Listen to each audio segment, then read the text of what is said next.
how to change name on Turo account. Hello everyone, welcome to another tutorial. In this video, I'll teach you how you can change your name on Turo. So how do we go about this? The first step is to log into your Turo's account just like I've done here. The next step is to move to the top right corner, click on your profile icon, and then in the drop down menu that is displayed, you'll see options like favorites, trips, inbox, profile, account, become a host, how Turo works, contact support, etc. So just go ahead and click on account, and you'll be taken to your accounts page. All right.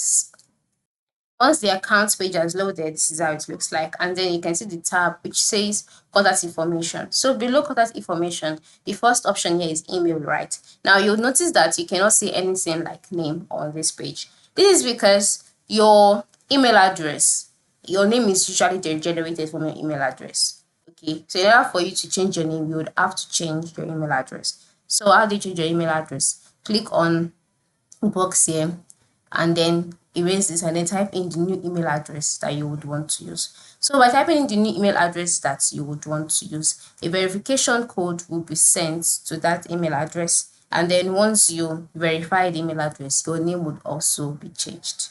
So that's how it works. It is as simple as that. So for me, I still want to maintain the former email address, so I'm not going to change it. But for you, you can just go ahead, edit the email address, change it, verify the email address. And then once the email address has been verified, your name would also be changed that way. So that is the only way you can change your name on Turo. Thank you for watching and have a good day.